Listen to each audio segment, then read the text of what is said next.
Palavras de Chico Xavier. Indubitavelmente, vemos o Espiritismo influenciando não apenas no campo das artes, mas em quase todos os setores da inteligência humana. Do livro Pão Nosso. Em espírito. Mas se pelo espírito mortificardes as obras da carne, vivereis. Paulo, em Romanos, capítulo 8, versículo 13.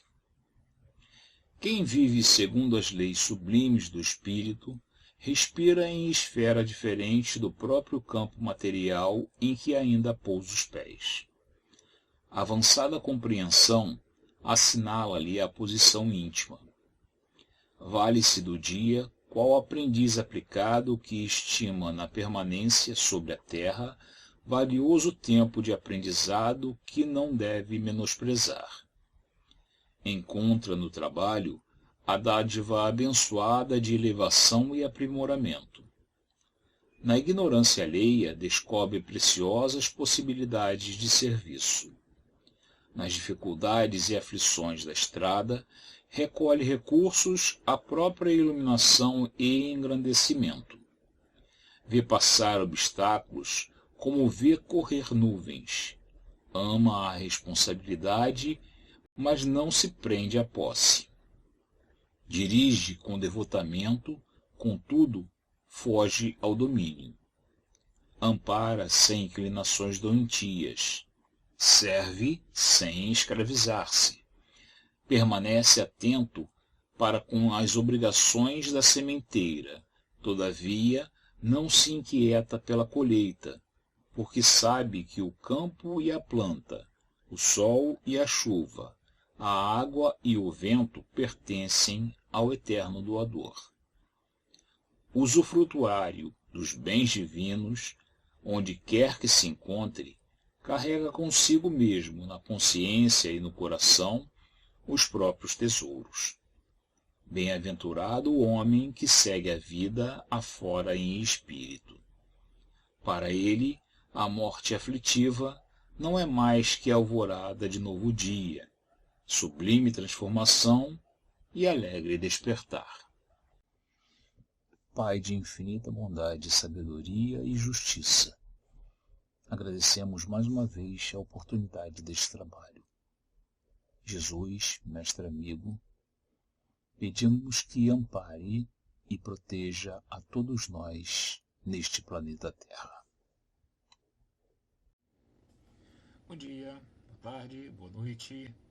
Mais uma vez nós estamos aqui para falar de Espiritismo.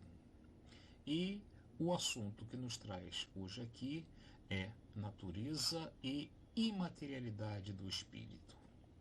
Mas para que nós possamos falar a respeito disso, nós precisamos começar por dois assuntos que consideramos importantes para essa compreensão. Primeiro, a nossa capacidade para a compreensão do mundo material e do mundo espiritual. E, segundo, o que existe no universo? Quais são as coisas que constituem o local onde vivemos?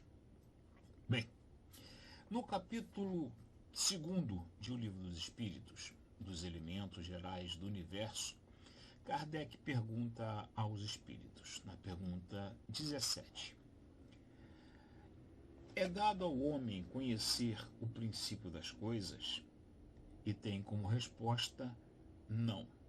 Deus não permite que ao homem tudo seja revelado neste mundo. Ora, então o que a gente está fazendo aqui? Para que Deus me criou? Para que Deus me colocou nesse mundo? Em tudo nós devemos prestar atenção. E na resposta dos espíritos, eles falam a Kardec que não poderemos conhecer tudo neste mundo, na Terra atual, no estágio de evolução no qual nós nos encontramos. Vamos prestar atenção também à pergunta seguinte, que é a pergunta 18 do Livro dos Espíritos. Penetrará o homem um dia o mistério das coisas que estão ocultas? A resposta é: o véu se levanta a seus olhos à medida que ele se depura. Mas para compreender certas coisas, são-lhe precisas faculdades que ainda não possui. Então nós temos esperança, né? Temos que ter. Então Deus nos cria simples e ignorante, e com o passar do tempo nós vamos aprendendo as coisas. De início, nós aprendemos tudo o que é necessário à nossa sobrevivência em um mundo primitivo. Estamos iniciando, né? Com o passar do tempo, nós aprendemos as coisas necessárias à nossa evolução moral e à nossa sobrevivência material. Portanto, à medida que nós nos depuramos, nós passamos a compreender cada uma das coisas. Kardec pergunta então aos espíritos na pergunta 19: não pode o homem, pelas investigações científicas, penetrar alguns segredos da natureza? Ele tem como resposta: a natureza lhe foi dada para o seu adiantamento em todas as coisas. Porém, ela não pode ultrapassar os limites que Deus estabeleceu. Ou seja, a ciência, ela está à nossa disposição para que nós pesquisemos, descobramos em todos os campos, porém, ainda está sujeita também aos limites estabelecidos por Deus. Mesmo que o homem pesquise incansavelmente por qualquer assunto, apesar de todo o orgulho que é revestido, né, que o homem é revestido, achando que é o conhecedor de tudo no universo, ele só encontrará a resposta exata quando Deus permitir. O restante vai ficar no campo da teoria.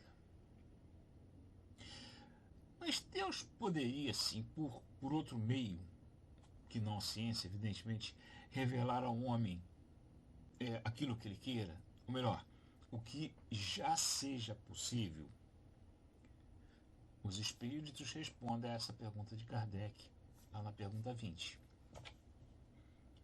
Sim, Deus pode revelar o que a ciência não é dado a apreender. Como é que isso é feito? É feito através das comunicações entre o mundo espiritual e o mundo terreno. Não é por milagre. Como a ciência convencional, ela se atém, em grande parte, devido ao orgulho e à vaidade, ao campo físico, não aceitando nada que possa, ou melhor, que nada que não possa ser comprovado pelo conhecimento adquirido até aquele momento, como algo palpável, mesmo em teoria, ela vai relegar.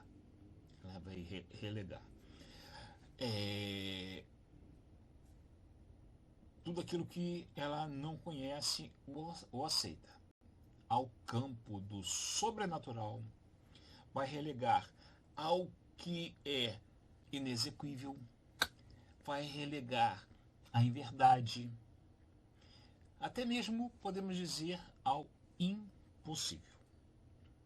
Então, cabe, portanto, a quem a ciência espírita explicar aqueles fenômenos e as leis do mundo espiritual. Enquanto que a ciência tradicional procura explicar o que lhe é possível a nível material e sem choques.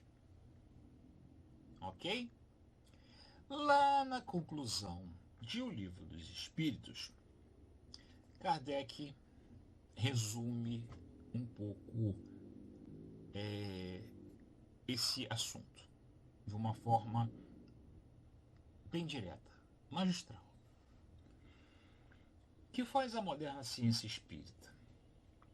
Reúne em um corpo de doutrina o que estava esparso, explica com os termos próprios o que só era dito em linguagem alegórica, poda o que a superstição e a ignorância engendraram, para só deixar o que é real e positivo. Esse é o seu papel. O de fundadora não lhe pertence. Mostra o que existe, coordena, porém não cria. Por isso que suas bases são de todos os tempos e de todos os lugares. Quem, pois, ousaria considerar-se bastante forte para abafá-la com sarcasmos ou ainda com perseguições? Se a proscrevem de um lado, renascerá noutras partes, no próprio terreno donde a tenham banido, porque ela está na natureza, e ao homem não é dado aniquilar uma força da natureza, nem opor veto aos decretos de Deus. Então, a ciência espírita não vem modificar nada, não vem trazer nada de novo, ela vem trazer o quê? A lei de Deus. Nós temos que entender que, como na ciência tradicional, nem tudo poderá nos ser revelado ainda, mas nos deixa a possibilidade, ou melhor, o dever de estudar constantemente e tirar conclusões lógicas e dentro da lei natural. Bom, então agora vamos ver o que existe no universo para a gente poder chegar àquele ponto, né? Da natureza e a materialidade, e a imaterialidade, melhor dizendo, do espírito. Né? Muito bem. Então vamos lá. O que existe no universo? De que é constituído o universo? Os espíritos nos ensinam que constituem o universo duas coisas. Lá na pergunta 27. Espírito e matéria. Mas eles acrescentam, e acima de tudo, Deus. Se Deus está acima de tudo, é o Criador de todas as coisas, consequentemente, ele não é nem espírito e nem matéria. Se nós formos lá na Gênesis, no item 8 do capítulo 2, nós vamos ver o seguinte: não é dado ao homem sondar a natureza íntima de Deus. Para compreender Deus, ainda nos falta o sentido que só se adquire com a completa depuração do espírito. Mas nós podemos entender, né, ou devemos, né, tentar entender Deus. E com a nossa pouca linguagem, e usando o raciocínio também, nós lhe atribuímos alguns atributos para que a gente possa ter esse entendimento. Ou melhor dizendo, pelo menos poder senti-lo. Então, esses atributos nós sabemos. Deus é eterno, Deus é imutável, Deus é imaterial, Deus é único, Deus é onipotente e é soberanamente justo e bom. Mas esse estudo nós não vamos considerar Deus como parte desse universo. Ele é o Criador, portanto está acima dos elementos que compõem esse universo, esse estudo que nós estamos fazendo aqui agora, ok? Então, inicialmente nós vamos falar do primeiro elemento, a matéria, para tentarmos entender a imaterialidade do espírito, ok? Muito bem. Então, o que é a matéria? A definição clássica, nós sabemos, né? Matéria é tudo aquilo que ocupa lugar no espaço e apresenta peso. Essa é a classificação que a gente aprende, né, naquelas nossas aulas de física. Não é? Então, nós vemos também a matéria, que a matéria, nessas aulas nós vimos, melhor dizendo, que a matéria ela tem algumas características. Primeiro, ela tem massa, que é a quantidade de matéria que existe em um corpo. Peso é a medida que nós damos à ação da gravidade sobre uma quantidade de massa. Volume, que é o espaço ocupado por um corpo. E densidade é a relação entre a massa e o volume de um corpo. Se ela está mais apertada, se ela está menos apertada, é o quão ela está comprimida nesse corpo. Isso é o básico, né, que a gente deve saber sobre a matéria. Só que hoje a ciência avançou, descobriu muitas coisas e criou ou alterou teorias nas diversas áreas que atua.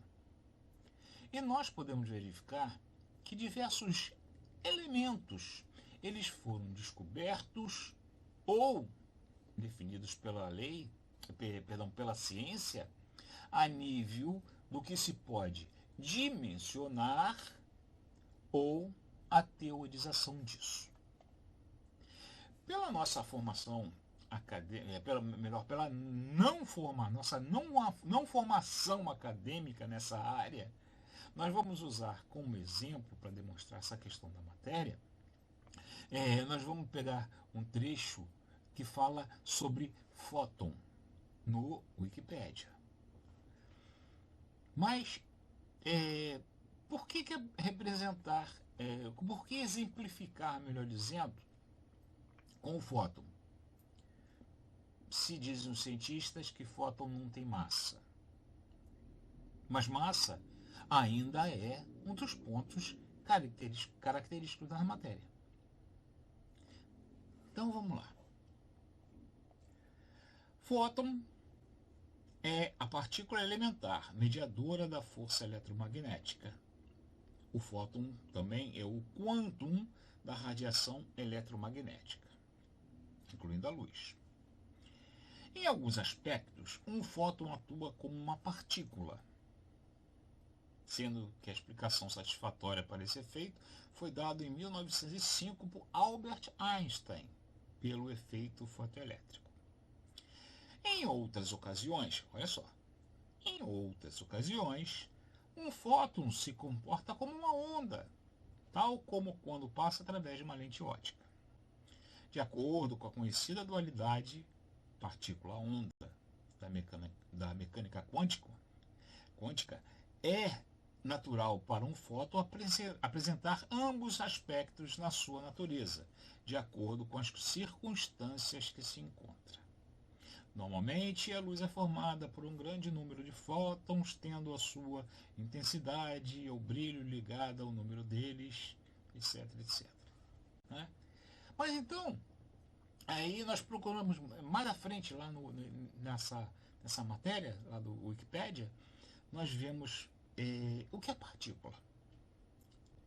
Em física de partículas, uma partícula elementar ou partícula fundamental é uma partícula que não possui nenhuma subestrutura. Por exemplo, átomos são feitos de partículas menores conhecidas como os elétrons, prótons, nêutrons, etc. Historicamente, hadrons, mesons, bárions e até mesmo o átomo inteiro já foram considerados como partículas elementares. Olha só a evolução, né? O caminhar da ciência. Nas ciências físicas, as partículas subatômicas são partículas muito menores que os átomos. Tal acepção reduz o conceito de partículas ao conjunto de elementos fundamentais da matéria. Aí ele continua, né? E lá na frente ele fala assim: visto que em sentido estrito, as partículas são as menores porções localizadas de matéria e energia conhecida. Aí ainda acrescentam que o termo partícula do latim significa corpo diminuto ou corpúsculo. Mais à frente ele fala: seguindo-se o raciocínio reducionista, esses minúsculos elementos ou corpúsculos, se assim podemos nos permitir definir, estão na base de tudo o que existe no universo. Olha só. Sendo então entendidos nas teorias associadas como estados específicos fundamentais de matéria e energia. Corpúsculo, partícula, matéria, latim, lá na frente que nós falamos, lá atrás, né, que nós falamos, fótons, não tem massa, matéria tem massa.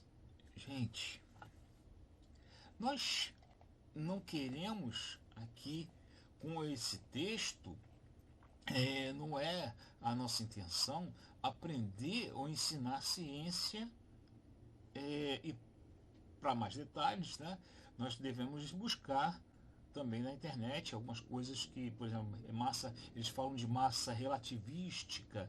Então é muita coisa teorizada. É muita coisa que ainda não pode ser comprovada. Por quê? Porque não há ainda a permissão de Deus. Ok? Então, mas aí a gente faz a pergunta, mas no que esse exemplo ajuda no estudo? Conclui-se então que a ciência, apesar do progresso efetivo que ela nos traz, ela ainda se situa em muitos casos, como nós falamos, no campo teórico. Melhor dizendo, nem a ciência caracteriza efetivamente o que é matéria. Então, na realidade, nós não podemos efetivamente dar a definição exata de matéria. Por quê? Total falta de termos para a gente e de capacidade ainda. E a ciência ainda busca até lhe ser dada permissão por Deus do entendimento efetivo desse elemento. Aí a gente pega e volta à ciência espírita. O que os espíritos respondem a Kardec na pergunta 22? Kardec vai perguntar o quê? Se é a definição clássica, essa que a gente deu lá atrás, se a definição clássica ela é correta, o que os espíritos respondem? Do vosso ponto de vista, as definições, o são, porque não falais senão do que conheceis. Na época de Kardec, ainda agora nós falamos, né? A ciência evoluiu, trocou termos, né? Na época de Kardec, poderia ser até existia uma determinada classificação. Hoje já existe uma outra classificação. Então, por isso que os espíritos também disseram isso. Do vosso ponto de vista, elas o são, porque não falais do que, senão do que conheceis.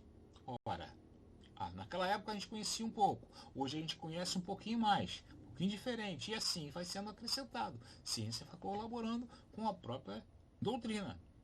Tá? Muito bem. Aí, Kardec vira para os espíritos e pergunta, na pergunta 22A, olha só, que definição podeis dar da matéria? Botou os espíritos num cheque-mate? Ou num cheque? Não é melhor dizendo? Não mate. Eles sabendo, os espíritos, né? Eles sabendo que não poderiam nos dar ainda a revelação, e que se a desse, nós não teríamos a capacidade de compreender essa resposta, eles respondem a Kardec: a matéria é o laço que prende o espírito, com A minúsculo. Ok? Aqui eles não estão se referindo apenas àquilo que nós conhecemos como perispírito. Ok? Nós sabemos corpo, perispírito, espírito. Perispírito liga o espírito ao corpo. Não. Eles não estão se referindo apenas isso. Tá? Eles se referem a todo elemento material do universo, em todas as suas possíveis variações ou modificações, sobre o qual o espírito pode exercer a sua ação. Através de quê? Da sua vontade dentro das leis naturais. Eles deixam essa resposta, ou melhor, com essa resposta, eles deixam abertas a ciência tradicional, a descoberta e a divulgação de novos conhecimentos, sem que isso derrogue as leis naturais que eles ensinaram a nós através de Kardec. Ou melhor, através dos médiuns, né, que Kardec utilizou para a codificação. Eles falam, inclusive, do elemento primordial, como naqueles textos, nesse texto atrás que nós exemplificamos, que a ciência reluta em aceitar como alguma coisa além da sua compreensão, e que somente a ciência dos espíritos pode nos trazer. E desse elemento primitivo, os espíritos falam ao responderem a pergunta 30 de O Livro dos Espíritos. A matéria é formada de um só ou de muitos elementos? É a pergunta de Kardec. Tem como resposta: de um só elemento primitivo. De um só elemento primitivo. Os corpos que considerais simples não são verdadeiros elementos. São transformações da matéria primitiva. Olha só como eles vão muito mais além. Muito mais além do que essa teorização, né, que nós falamos, né, de corpúsculos, de elemento, de átomo, eles vão muito além. Eles trazem uma coisa muito mais substancial para a gente. E nós demos um nome a isso, né? O melhor, os espíritos nos deram um nome a esse elemento primordial. Né? Nós chamamos de quê? Fluido cósmico universal. A partir dele, todos os demais tipos de matéria são feitos, são elaborados. Então, com isso, nós definimos o primeiro elemento nessa tripla constituição do universo que nós falamos, que vamos deixar Deus, não vamos se entrar nesse campo agora, né? nesse assunto agora. Tá? Vamos ficar só com o espírito da matéria. Ok? Muito bem. E espírito? Então, nós chegamos agora ao segundo elemento constituinte do universo e o motivo desse nosso encontro. Tá? No livro dos Espíritos, na pergunta, da pergunta 23 até a pergunta 75, Kardec trata o espírito com o termo grafado em letra minúscula. Por quê? Ele se refere ao princípio espiritual, ou seja, à essência do espírito. E é o segundo dos princípios, dos elementos gerais que compõem o universo, assim como o princípio material, que é a essência da matéria. Então, novamente, princípio espiritual, essência do espírito. Princípio material, que nós falamos antes, essência da matéria. Ok? Atenção.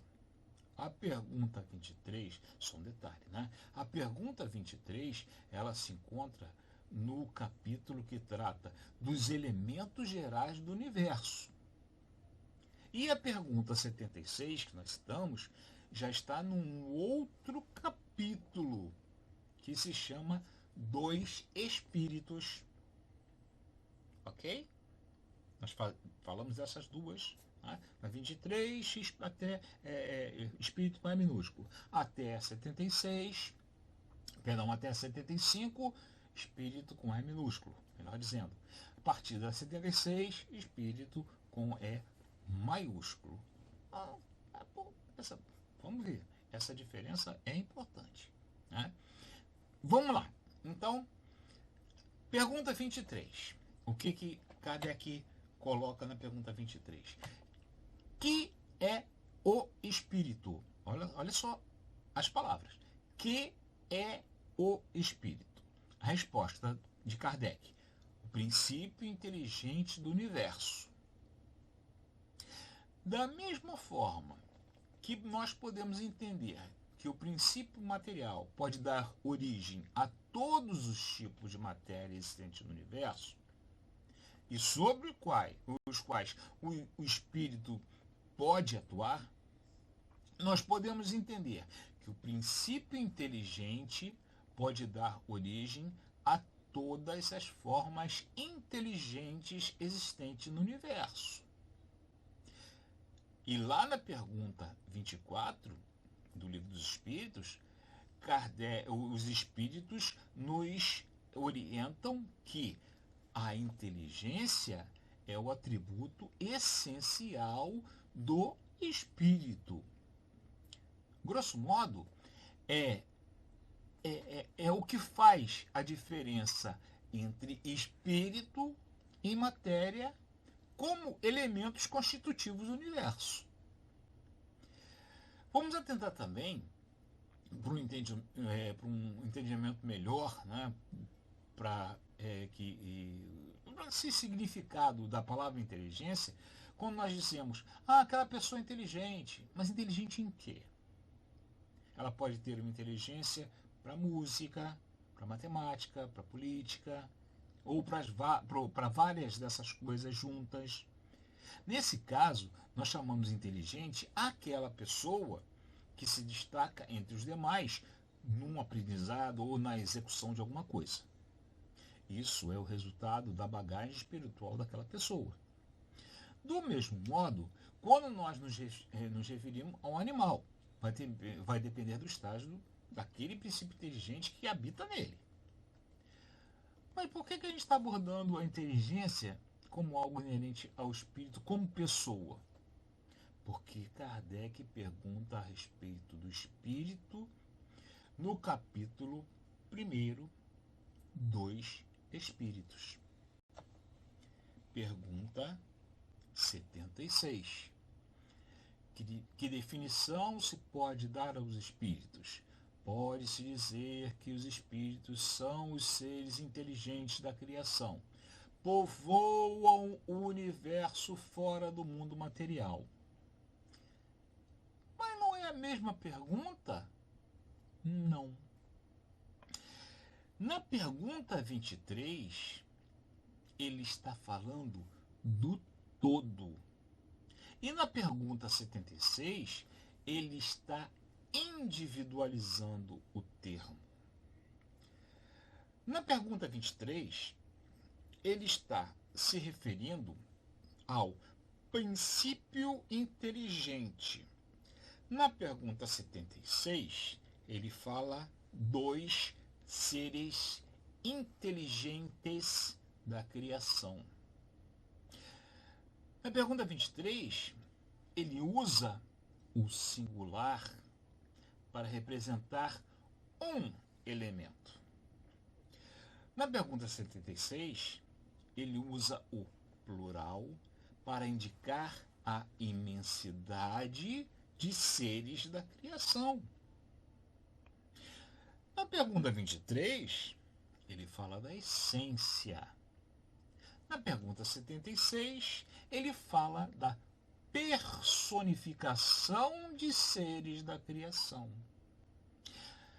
De uma forma idêntica, só para a gente fazer uma comparação desses termos no plural, no singular, o que, o quem. Na pergunta 1, número 1, de O Livro dos Espíritos, Kardec pergunta o quê? Que é Deus? E não quem é Deus. Ele não personifica. A essência espiritual nós podemos personificar em um determinado momento, o que não acontece com Deus. Então vamos ver, na pergunta 23 novamente, ou melhor, na pergunta 23A agora, ele pergunta, Kardec pergunta aos espíritos, e qual a natureza íntima do espírito? Lembramos que tratamos aqui, nesse caso, do princípio, ou melhor, do espírito como princípio inteligente, com minúsculo. Veja bem a pergunta, qual a natureza íntima do espírito? Na resposta, os espíritos nos alertam que, por não ser palpável aos nossos sentidos, considerando-se a matéria como a definição científica, ele nada é. Porém, ele nos alerta o quê? Lembre-se, nenhuma coisa é o nada e o nada não existe. Apesar de nós não percebermos rigorosamente essa intenção, melhor se dizendo, se essa intenção de Kardec foi se referenciar à natureza material, porque ele usa natureza íntima, a resposta do espírito ela volta-se inicialmente para o material, a fim de fazer o nosso codificador atentar para a imaterialidade do princípio espiritual, diferente do princípio material. Mas alerta a ele que o nada não existe. Pelo que nós podemos conjecturar o quê? Que existe algo além dessa natureza e que não adiantaria que os espíritos acrescentassem na definição, pois apenas iria ali nos confundir o raciocínio. Aí nós pedimos socorro, então, a uma outra pergunta. Comparando a pergunta 23 do Livro dos Espíritos com a pergunta 82, que fala sobre o espírito em individualidade, nós temos o quê? Será certo dizer-se que os espíritos são imateriais? Mais uma vez, nos faltam os termos linguísticos para a classificação necessária.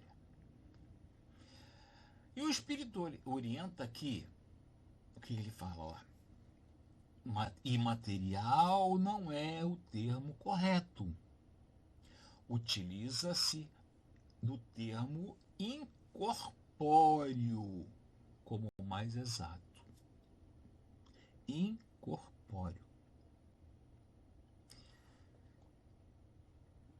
Ele repete que o espírito há de ser algo. O nada não existe. E acrescenta nessa resposta o que não faz, lá na pergunta 23A, que espírito é uma criação. Espírito com M maiúsculo. É uma criação. Apesar também do espírito como base, né? Como nós falamos, também é coisa de Deus. Tá? Mas aí ele está se referindo para poder nos explicar essa questão da imaterialidade. Ok? Então, ele vai além quando nos diz o quê? Que é a matéria quintessenciada, sem algo no qual nós possamos fazer uma analogia de tão etérea que essa matéria quintessenciada escapa aos nossos sentidos. Aí Kardec completa o raciocínio. Dizemos que os espíritos são imateriais, porque pela sua essência, com E minúsculo, diferem de tudo o que conhecemos sob o nome de matéria. Portanto, nós podemos conjecturar também, caso a pergunta fosse: será certo dizer-se que os espíritos são incorpóreos? Se Kardec tivesse perguntado assim, a resposta dos espíritos com certeza seria afirmativa. Por quê? O espírito individualizado, ou melhor, o espírito individualidade é alguma coisa que ele é formado a partir do princípio inteligente, mas que algo nele é uma matéria tão sutil, tão quintessenciada e inimaginável para nós, de toda aquela conhecida e compreendida por nós. Uma outra coisa que nós podemos comentar dentro da natureza do espírito é a sua criação, a sua formação. Aí nós vamos na pergunta 81. Os espíritos se formam espontaneamente ou procedem uns dos outros? A resposta: Deus os cria como a outras criaturas pela sua vontade. Mas repito, ainda uma vez, a origem deles é um mistério. Eles dizem ainda, em perguntas anteriores, que Deus cria permanentemente, que não sabemos quando Deus começou, né, quando começou essa criação, e que a sua existência não vai ter fim. Ou seja, de nós, espíritos criados, individualizados, ok? Nós não somos eternos, mas nós somos imortais. Nós fomos criados num determinado momento, ok?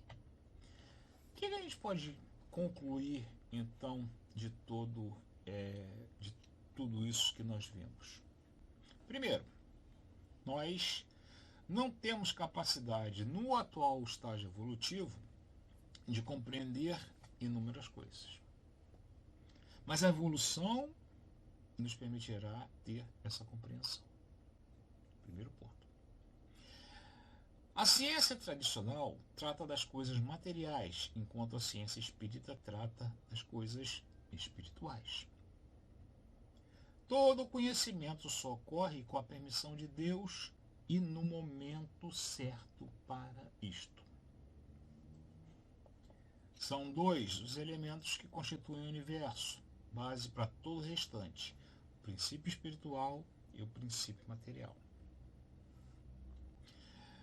Para a nossa compreensão limitada, Deus aparece como um terceiro elemento, situando-se acima dos outros como criador de tudo.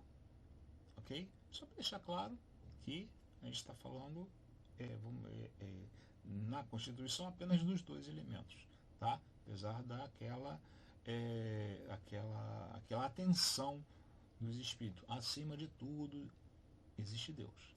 Ok? 6. Né? A conceituação de matéria é diferente entre a ciência tradicional e a ciência espírita. Na primeira, ainda não existe consenso devido às definições e alcance de estudo ainda encontrar-se no campo teórico, enquanto, na segunda, os espíritos nos demonstram uma natureza essencial da matéria, não adentrando em detalhes por total incapacidade de vocabulário e compreensão de nossa parte. E 7. No Livro dos Espíritos, didaticamente, é feita a distinção entre o termo elemento espiritual, espírito com E minúsculo, na pergunta 23, que compõe o universo como algo uno e imaterial em sua essência, e os seres inteligentes, espíritos, na pergunta 76, em sua individualidade e materialidade quintessenciada, pergunta 82. E, finalmente, 8. Os espíritos são criados por Deus, mas a forma como o faz ainda nos é um mistério. Ou seja, a natureza do espírito está no princípio espiritual. A sua imaterialidade se prende apenas a esse princípio, enquanto que ele, como individualidade, possui característica da incorporeidade. Ok? Esperamos ter trazido mais um assunto para pesquisa, para um aprofundamento de estudo, para um interesse em continuar na doutrina como um procurador da verdade, um buscador da verdade. Por isso, o Espírito de Verdade nos alertou: espíritas, amai-vos, espíritas, instruí-vos. Que a paz de Deus permaneça conosco agora e sempre.